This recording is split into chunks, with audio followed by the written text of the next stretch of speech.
প্ৰথম question first question ভাৰতীয় সংবিধানত ৰাজ্যিক সূচীত কেইটা বিষয় ৰাখিছে ভাৰতীয় সংবিধানত ৰাজ্যিক সূচীত কেইটা বিষয় ৰাখিছে মনত ৰাখিব ভাৰতীয় সংবিধানত ৰাজ্যিক সূচীত ৬৬টা বিষয় ৰাখিছে 66টা বিষয় ৰাখিছে মনত ৰাখিব কোৱেশ্চন নম্বৰ 2 যুক্তৰাষ্ট্ৰ হল উমৈহতীয়া সাৰ্বভৌমত্বৰ অধীনত কেন্দ্ৰীয় আৰু স্থানীয় চৰকাৰৰ এক উমৈহতীয়া চৰকাৰৰ পদ্ধতি এই উক্তিটো কাৰ আছিল মনত ৰাখিব যুক্তৰাষ্ট্ৰ হল উমৈহতীয়া সাৰ্বভৌমত্বৰ অধীনত কেন্দ্ৰীয় আৰু স্থানীয় চৰকাৰৰ এক উমৈহতীয়া চৰকাৰ এই পদ্ধতিটো কোনে এই উক্তিটো কাৰ আছিল গাৰ্নাৰৰ আছিল মনত ৰাখিব এই উক্তিটো আছিল গাৰ্নাৰৰ মনত ৰাখিব গাৰ্নাৰৰ আছিল এই উক্তিটো কোৱেশ্চন নম্বৰ 3 ইংৰাজী ফেডাৰেশন শব্দটো লেটিন শব্দ কিহৰ পৰা আহিছে ইংৰাজী ফেডাৰেশন শব্দটো লেটিন শব্দ কিহৰ পৰা আহিছে ফেডাৰেশন শব্দটো উত্তৰ ফেডাৰ্ছৰ পৰা আহিছে মনত ৰাখিব ফেডাৰ্ছৰ পৰা আহিছে ফেডাৰেশন শব্দটো মনত ৰাখিব ফেডাৰ্ছৰ পৰা আহিছে মনত ৰাখিব ইম্পৰ্টেন্ট হয় কোৱেশ্চন নম্বৰ 4 ভাৰতীয় সংবিধানৰ কিমানতম সংশোধনীৰ মতে সংসদে আইন প্ৰণয়ন কৰি প্ৰশাসনীয় আদালত গঠন কৰিব পাৰে ভাৰতীয় সংবিধানৰ কিমানতম সংশোধনীৰ মতে সংসদে আইন প্ৰণয়ন কৰি প্ৰশাসনীয় আদালত গঠন কৰিব পাৰে উত্তৰ 42তম মনত ৰাখিব 42তম কোৱেশ্চন নম্বৰ 5 সংবিধানৰ কিমান নং অনুচ্ছেদত ভাৰতক ৰাজ্যসমূহৰ সংঘ বুলি কোৱা হৈছে বা উল্লেখ আছে সংবিধানৰ কিমান নং অনুচ্ছেদত ভাৰতক ৰাজ্যসমূহৰ সংঘ বুলি উল্লেখ আছে কিমানতম অনুচ্ছেদত ভাৰতৰ সংঘ বুলি উল্লেখ আছে কিমানতম উত্তৰ 1 নং অনুচ্ছেদ মতে মনত ৰাখিব 1 নং অনুচ্ছেদ মতে ভাৰতৰ ৰাজ্যসমূহৰ সংঘ বুলি উল্লেখ আছে অনুগ্ৰহ কৰি ভিডিঅটো এটা শেয়াৰ কৰিব question number 6 India is a quasi federal কথাষাৰ কোনে কৈছিল India is a quasi federal কথাষাৰ কোনে কৈছিল বহুত ইম্পৰ্টেন্ট হয় মনত ৰাখিব India is a quasi federal কথাষাৰ কোনে কৈছিল কেসি হোৱেৰে কৈছিল মনত ৰাখিব কেসি হোৱেৰে কৈছিল কথাষাৰ মনত ৰাখিব ইম্পৰ্টেন্ট হয় কাইন্ডলি এটা শেয়াৰ কৰিব অনুগ্ৰহ কৰি কোৱেশ্চন নম্বৰ 7 ভাৰতীয় সাম্যবাদী দলৰ জন্ম কেতিয়া হৈছিল ভাৰতীয় সাম্যবাদী দলৰ জন্ম কেতিয়া হৈছিল ভাৰতীয় সাম্যবাদী দলৰ জন্ম হৈছিল 1924 চনত মনত ৰাখিব 1924 চনত 1924 চনত কোৱেশ্চন নম্বৰ 8 ইউপিএছচিৰ সম্পূৰ্ণ ৰূপ কি ইউপিএছচিৰ সম্পূৰ্ণ ৰূপ কি আমি সকলোৱে জানো ইউপিএছচিৰ সম্পূৰ্ণ ৰূপটো কি ইউপিএছচিৰ সম্পূৰ্ণ ৰূপ হ'ল unity public service commission union public service commission হ'ব ইউনিয়ন পাব্লিক সাৰ্ভিস কমিশন হ'ব ইউনিটি নহয় কোৱেশ্চন নম্বৰ 9 ভাৰতীয় জনতা দলৰ জন্ম কেতিয়া হৈছিল ভাৰতীয় জনতা দলৰ জন্ম কেতিয়া হৈছিল ভাৰতীয় জনতা দলৰ জন্ম কেতিয়া হৈছিল ভাৰতীয় জনতা দলৰ জন্ম হৈছিল 1980 চনত 1980 চনত ভাৰতীয় জনতা দলৰ জন্ম হৈছিল 1980 চনত মনত ৰাখিব কোৱেশ্চন নম্বৰ 10 প্ৰজা ছচিয়েলিষ্ট দলৰ জন্ম কেতিয়া হৈছিল প্ৰজা ছচিয়েলিষ্ট দলৰ জন্ম কেতিয়া হৈছিল মনত ৰাখিব প্ৰজা ছচিয়েলিষ্ট দলৰ জন্ম কেতিয়া হৈছিল প্ৰজা ছচিয়েলিষ্ট দলৰ জন্ম কেতিয়া হৈছিল উত্তৰ 1955 চনত 1955 চনত প্ৰজা ছচিয়েলিষ্ট দলৰ জন্ম হৈছিল 1955 চনত মনত ৰাখিব কোৱেশ্চন নম্বৰ 11 মানৱ অধিকাৰ সুৰক্ষা আইন কেতিয়া গ্ৰহণ কৰা হৈছিল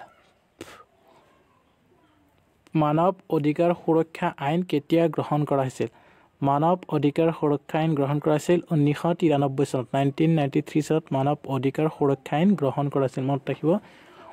1993 চনত কোৱেশ্চন নম্বৰ 12 ভাৰতীয় সমাজবাদী দলৰ নেতৃত্ব কোনে দিছে ভাৰতীয় সমাজবাদী দলৰ নেতৃত্ব কোনে দিছে ভাৰতীয় সমাজবাদী দলৰ নেতৃত্ব কোনে দিছিল মনত ৰাখিব ইম্পৰ্টেন্ট হয় উত্তৰ লোকনায়ক জয়প্ৰকাশ নাৰায়ণে ভাৰতীয় সমাজবাদী দলৰ নেতৃত্ব দিছিল ভাৰতীয় সমাজবাদী দলৰ নেতৃত্ব দিছিল লোকনায়ক জয়প্ৰকাশ নাৰায়ণে মনত ৰাখিব কোৱেশ্চন নম্বৰ 13 মানৱ অধিকাৰৰ উৎস কি আছিল মানৱ অধিকাৰৰ উৎস কি আছিল মানৱ অধিকাৰৰ উৎস কি আছিল মানৱ অধিকাৰৰ উৎস কি উত্তৰ ব্ৰিটিছ অধিকাৰ বিধেয়ক 1689 চনত মানৱ অধিকাৰৰ উৎস কি আছিল ব্ৰিটিছ অধিকাৰ বিধেয়ক 16 কোৱেশ্চন নম্বৰ 14 প্ৰজা ছ'চিয়েলিষ্ট দলৰ নেতৃত্ব কোনে দিছিল প্ৰজা ছ'চিয়েলিষ্ট দলৰ নেতৃত্ব কোনে দিছিল প্ৰজা ছ'চিয়েলিষ্ট দলৰ নেতৃত্ব কোনে দিছিল উত্তৰ ৰামমোহন লোহিয়াই প্ৰজা ছ'চিয়েলিষ্ট দলৰ নেতৃত্ব দিছিল ৰামমোহন লোহিয়াই মনত ৰাখিব ৰামমোহন লোহিয়াই প্ৰজা ছ'চিয়েলিষ্ট নেতৃত্ব দিছিল question number 15 league of national কেতিয়া গঠন হৈছিল লীগ অফ নেশ্যনেল কেতিয়া গঠন হৈছিল লীগ অফ নেশ্যনেল কেতিয়া গঠন হৈছিল লীগ অফ নেশ্যনেল গঠন হৈছিল 1919 চনত 1919 চনত লীগ অফ নেশ্যনেল গঠন হৈছিল কোৱেশ্চন নম্বৰ 16 মানসিকভাৱে বিকাৰগ্ৰস্ত ব্যক্তিৰ অধিকাৰ চুক্তিপত্ৰ কেতিয়া গ্ৰহণ কৰা হৈছিল মানসিকভাৱে বিকাৰগ্ৰস্ত ব্যক্তিৰ অধিকাৰ চুক্তিপত্ৰ কেতিয়া গ্ৰহণ কৰা হৈছিল মানসিকভাৱে বিকাৰগ্ৰস্ত ব্যক্তিৰ অধিকাৰ চুক্তিপত্ৰ 1972 চনত গ্ৰহণ কৰা হৈছিল 1972 চনত গ্ৰহণ কৰা হৈছিল মনত ৰাখিব 1972 চনত মানসিকভাৱে বিকাৰগ্ৰস্ত ব্যক্তিৰ অধিকাৰ চুক্তিপত্ৰ গ্ৰহণ কৰা হৈছিল কোৱেশ্চন নম্বৰ 17 OAUৰ 18তম সাধাৰণ সভা কেতিয়া অনুষ্ঠিত হৈছিল OAUৰ 18তম সাধাৰণ সভা কেতিয়া অনুষ্ঠিত হৈছিল OAUৰ 18তম সাধাৰণ সভা কেতিয়া অনুষ্ঠিত হৈছিল উত্তৰ নাইৰোবিত হৈছিল মনত ৰাখিব সভা ক'ত হৈছিল কেতিয়া হ'ব নহৈছিল ক'ত অনুষ্ঠিত হৈছিল নাইৰোবিত হৈছিল কোৱেশ্চন নম্বৰ 18 ৰাষ্ট্ৰসংঘই শিশুৰ অধিকাৰ সম্পৰ্কীয় ঘোষণাপত্ৰ কেতিয়া গ্ৰহণ কৰা হৈছিল ৰাষ্ট্ৰসংঘই শিশুৰ অধিকাৰ সম্পৰ্কীয় ঘোষণাপত্ৰ কেতিয়া গ্ৰহণ কৰা হৈছিল ৰাষ্ট্ৰসংঘই শিশুৰ অধিকাৰ সম্পৰ্কীয় ঘোষণাপত্ৰ 1959 চনত গ্ৰহণ কৰা হৈছিল মনত ৰাখিব 1959 চনত গ্ৰহণ কৰা হৈছিল কোৱেশ্চন নম্বৰ 19 অৰ্থনৈতিক সামাজিক আৰু সাংস্কৃতিক চুক্তিপত্ৰ কেতিয়া বলবৎ কৰা হয় অৰ্থনৈতিক সামাজিক আৰু সাংস্কৃতিক চুক্তিপত্ৰ কেতিয়া বলবৎ কৰা হয় কোৱেশ্চনটো ইম্পৰ্টেণ্ট হয় মনত ৰাখিব উত্তৰ 1976 চনৰ 3 জানুৱাৰীত অৰ্থনৈতিক সামাজিক আৰু সাংস্কৃতিক চুক্তিপত্ৰ বলবৎ কৰা হৈছিল 1976 চনৰ 3 জানুৱাৰীত মনত ৰাখিব ভিডিঅ'টো এটা শ্বেয়াৰ কৰিব অনুগ্ৰহ কৰি আৰু পেজটো যদি ফলো কৰা নাই ফলো কৰি ল'ব কোৱেশ্চন নম্বৰ 20 শিশুৰ অধিকাৰ সম্পৰ্কীয় সন্মিলন কেতিয়া অনুষ্ঠিত হৈছিল শিশুৰ অধিকাৰ সম্পৰ্কীয় সন্মিলন কেতিয়া অনুষ্ঠিত হৈছিল উত্তৰ 1990 চনৰ 2 ছেপ্টেম্বৰত 1990 চনৰ 2 ছেপ্টেম্বৰত শিশুৰ অধিকাৰ সম্পৰ্কীয় সন্মিলন অনুষ্ঠিত হৈছিল কোৱেশ্চন নম্বৰ 21 OAUৰ 18তম সাধাৰণ সভা কেতিয়া অনুষ্ঠিত হৈছিল OAUৰ 18তম সাধাৰণ সভা কেতিয়া অনুষ্ঠিত হৈছিল উত্তৰ হ'ব OAUৰ 18তম সাধাৰণ সভা 1981 চনত অনুষ্ঠিত হৈছিল মনত ৰাখিব 1981 চনত অনুষ্ঠিত হৈছিল কোৱেশ্চন নম্বৰ 22 মানৱ অধিকাৰ ঘোষণাপত্ৰত মুঠ কিমানটা অনুচ্ছেদ আছে মানৱ অধিকাৰৰ ঘোষণাপত্ৰত মুঠ কিমানটা অনুচ্ছেদ আছে উত্তৰ 30টা অনুচ্ছেদ আছে মনত ৰাখিব মানৱ অধিকাৰ ঘোষণাপত্ৰত 30টা অনুচ্ছেদ আছে মনত ৰাখিব ইম্পৰ্টেণ্ট হয় কোৱেশ্চন নম্বৰ 23 পৌৰ আৰু ৰাজনৈতিক অধিকাৰ চুক্তি কেতিয়া বলবৎ কৰা হয় পৌৰ আৰু ৰাজনৈতিক অধিকাৰ চুক্তি কেতিয়া বলবৎ কৰা হয় বহুত ইম্পৰ্টেণ্ট হয় মনত ৰাখিব কোৱেশ্চনটো পৌৰ আৰু ৰাজনৈতিক অধিকাৰ চুক্তি কেতিয়া বলবৎ কৰা হয় উত্তৰ 1976 চনৰ 23 মাৰ্চত 1976 চনৰ 23 মাৰ্চত মনত ৰাখিব পৌৰ আৰু ৰাজনৈতিক অধিকাৰ চুক্তি বলবৎ কৰা হৈছিল কোৱেশ্চন নম্বৰ 24 শৰণাৰ্থী মৰ্যাদা সম্পৰ্কীয় আচাৰ-বিধি কেতিয়া গ্ৰহণ কৰা হৈছিল শৰণাৰ্থী মৰ্যাদা সম্পৰ্কীয় আচাৰ-বিধি কেতিয়া গ্ৰহণ কৰা হৈছিল শৰণাৰ্থী মৰ্যাদা সম্পৰ্কীয় আচাৰ-বিধি উত্তৰ 1951 চনত গ্ৰহণ কৰা হৈছিল মনত ৰাখিব শৰণাৰ্থী মৰ্যাদা সম্পৰ্কীয় আচাৰ-বিধি 1951 চনত গ্ৰহণ কৰা হৈছিল 1951 চনত কোৱেশ্চন নম্বৰ 25 সকলো ধৰণৰ বৈষম্য অৱসানৰ ঘোষণাপত্ৰ কেতিয়া বলবৎ কৰা হৈছিল সকলো ধৰণৰ বৈষম্য অৱসানৰ ঘোষণাপত্ৰ 1966 চনত বলবৎ কৰাইছিল 1966 চনত বলবৎ কৰাইছিল মনত ৰাখিব সকলো ধৰণৰ বৈষম্য অৱসানৰ ঘোষণাপত্ৰ 1966 চনত বলবৎ কৰা হৈছিল কোৱেশ্চন নম্বৰ 26 অৰ্থনৈতিক সামাজিক আৰু সাংস্কৃতিক অধিকাৰৰ আন্তঃৰাষ্ট্ৰীয় চুক্তিপত্ৰত মুঠ কিমানটা অধ্যায় আৰু অনুচ্ছেদ আছে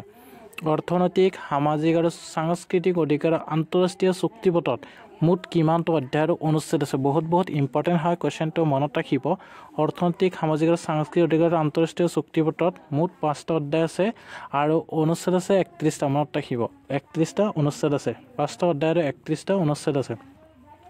Question number 27 অসামৰিক আৰু ৰাজনৈতিক অধিকাৰৰ আন্তঃৰাষ্ট্ৰীয় চুক্তিপত্ৰ কেতিয়া গ্ৰহণ কৰা হৈছিল অসামৰিক আৰু ৰাজনৈতিক অধিকাৰৰ আন্তঃৰাষ্ট্ৰীয় চুক্তিপত্ৰ কেতিয়া গ্ৰহণ কৰা হৈছিল 1976 চনত মনত ৰাখিব অসামৰিক আৰু ৰাজনৈতিক অধিকাৰৰ আন্তঃৰাষ্ট্ৰীয় চুক্তিপত্ৰ 1976 চনত গ্ৰহণ কৰা হৈছিল Question number 28 ৰাষ্ট্ৰসংঘই অত্যাচাৰ আৰু নিষ্ঠুৰ অমানৱীয় আচৰণৰ বিৰুদ্ধে শাস্তিৰ সিদ্ধান্ত কেতিয়া গ্ৰহণ কৰে ৰাষ্ট্ৰসংঘই অত্যাচাৰ আৰু নিষ্ঠুৰ অমানৱীয় আচৰণৰ বিৰুদ্ধে শাস্তিৰ সিদ্ধান্ত কেতিয়া গ্ৰহণ কৰে বহুত ইম্পৰ্টেন্ট হয় মনত ৰাখিব কোৱেশ্চনটো আহিব পাৰে উত্তৰ 1984 চনত ৰাষ্ট্ৰসংঘই অত্যাচাৰ নিষ্ঠুৰ অমানৱীয় আচৰণৰ বিৰুদ্ধে শাস্তিৰ সিদ্ধান্ত গ্ৰহণ কৰে 1984 চনত 1984 চনত মনত ৰাখিব ভিডিঅটো এটা কাইন্ডলি শেয়াৰ কৰিব Question number 29 ৰাষ্ট্ৰসংঘই শিশু অধিকাৰ সম্পৰ্কীয় দুটা প্ৰটকল কেতিয়া গ্ৰহণ কৰে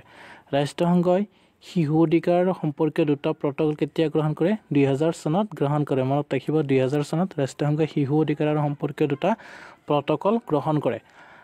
Last question ৰাষ্ট্ৰসংঘই গ্ৰহণ কৰা অত্যাচাৰ আৰু নিষ্ঠুৰ অমানৱীয় আচৰণৰ বিৰুদ্ধে গ্ৰহণ কৰা সিদ্ধান্তবোৰ 2002 চনলৈ কিমানখন ৰাষ্ট্ৰই 2002 চনলৈ কিমানখন ৰাষ্ট্ৰই গ্ৰহণ কৰে বহুত ইম্পৰ্টেন্ট হয় মনত ৰাখিব কোৱেশ্চনটো